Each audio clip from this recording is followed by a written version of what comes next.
దేశంలో గ్యాస్ కొరత లేదంటోంది కేంద్ర ప్రభుత్వం. కానీ మరోవైపు హోటళ్లు ఎందుకు మూసుకుంటున్నాయి?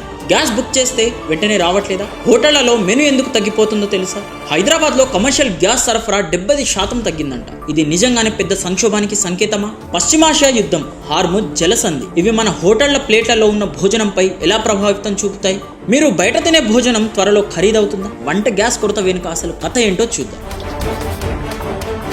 దేశంలో గ్యాస్ కొరత లేదని కేంద్ర ప్రభుత్వం చెబుతున్నప్పటికీ మరోవైపు కొన్ని రాష్ట్రాల్లో పరిస్థితి మాత్రం భిన్నంగా కనిపిస్తోంది. కమర్షియల్ గ్యాస్ సిలిండర్లు దొరకక చిన్న హోటళ్లు, రెస్టారెంట్లు మూతపడే పరిస్థితి వస్తుంది. మన తెలుగు రాష్ట్రాల్లో కూడా ఇప్పుడు వంట గ్యాస్ కొరత ప్రభావం కనిపించడం మొదలైంది. గ్యాస్ బుక్ చేస్తే సిలిండర్ రావడానికి ఎక్కువ సమయం పడుతుంది. దీంతో హోటళ్లపై ప్రభావం తీవ్రంగా పడుతుంది. ఈ సమస్యకు ప్రధాన కారణంగా పశ్చిమాసియాలో జరుగుతున్న ఉద్రిక్తలు కారణాలుగా చెబుతున్నారు. ఇరాన్, ఇజ్రాయెల్, అమెరికా మధ్య ఉద్రిక్తల కారణంగా హార్ముజ్ జలసంధి మార్గంలో దిగుమతులు ప్రభావితమయ్యాయి. తెలంగాణలో పరిస్థితి తీవ్రం. హైదరాబాద్ లో కమర్షియల్ ఎల్పీజీ సరఫరా దాదాపు 70% తగ్గిపోయిందని హోటల్ యజమానులు చెబుతున్నారు. కూకట్పల్లి, గచ్చిబౌలి, మాదాపూర్ ప్రాంతాల్లోని పీజీ హాస్టళ్లకు కూడా సిలిండర్లు సరిపడా రావడం లేదు. 100 సిలిండర్లకు ఆర్డర్ ఇస్తే కేవలం 20 నుంచి 25 మాత్రమే వస్తున్నాయని నిర్వాహకులు చెబుతున్నారు. ఈ పరిస్థితిపై తెలంగాణ హోటల్స్ అసోసియేషన్ అధ్యక్షుడు వెంకటరెడ్డి అత్యవసర సమావేశం ఏర్పాటు చేశారు. ప్రభుత్వం వెంటనే ప్రత్యామ్నాయం చూపకపోతే రాష్ట్ర వ్యాప్తంగా హోటళ్లు బంద్కు దిగుతామని హెచ్చరించారు. హైదరాబాద్ లోని 40,000 నుంచి 70,000 వరకు హోటళ్లు, కేఫ్ల వద్ద గ్యాస్ నిల్వలు కేవలం 1-2 రోజులకు మాత్రమే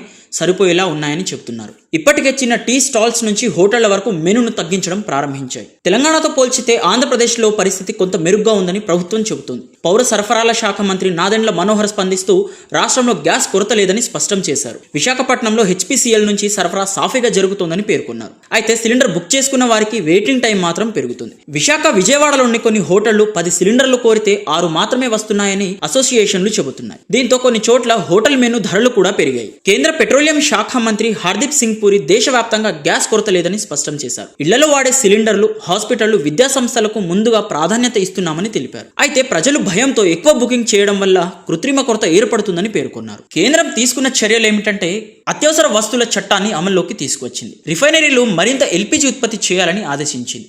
అలాగే ఒక సిలిండర్ బుక్ చేసిన తర్వాత మరొకటి బుక్ చేసే గడువును 21 రోజుల నుంచి 25 రోజులకు పెంచింది. హోటళ్లు, రెస్టారెంట్లకు సరఫరా పరిస్థితిని సమీక్షించేందుకు 3 సభ్యుల కమిటీని కూడా ఏర్పాటు చేసింది. మార్చి 7న డొమెస్టిక్ సిలిండర్ ధర 60 రూపాయలు, కమర్షియల్ సిలిండర్ ధర 114.50 పెరిగాయి. ఈ పరిస్థితి ముఖ్యంగా హైదరాబాద్లోని ఐటీ ఉద్యోగులు, విద్యార్థులపై ప్రభావం చూపుతుంది. పీజీ హాస్టళ్లలో భోజనాలు తగ్గుతున్నాయి. హోటళ్లలో ధరలు పెరుగుతున్నాయి. చిన్న హోటళ్లు మూతపడితే వేల కుటుంబాలు ఆదాయం కోల్పోయే ప్రమాదం ఉంది. ఈ పరిస్థితి నుంచి ప్రత్యామ్నాయంగా కొన్ని హోటళ్లు ఇండక్షన్ స్టవ్లు, ఎలక్ట్రిక్ ఓవెన్లు వాడుతున్నాయి. అయితే దీనివల్ల విద్యుత్ బిల్లులు భారీగా పెరుగుతున్నాయి. కమర్షియల్ గ్యాస్ ను ఎఫిషియెన్షియల్ కేటగిరీలో చేర్చాలని హోటల్ అసోసియేషన్ ప్రభుత్వాన్ని కోరుతున్నాయి. ప్రస్తుతం పరిస్థితి తాత్కాలికమని కేంద్ర ప్రభుత్వం చెబుతున్నా గ్యాస్ సరఫరా త్వరగా సాధారణ పరిస్థితికి రాకపోతే హోటల్ ఇండస్ట్రీపై మరింత ప్రభావం పడే అవకాశం ఉందని నిపుణులు హెచ్చరిస్తున్నారు.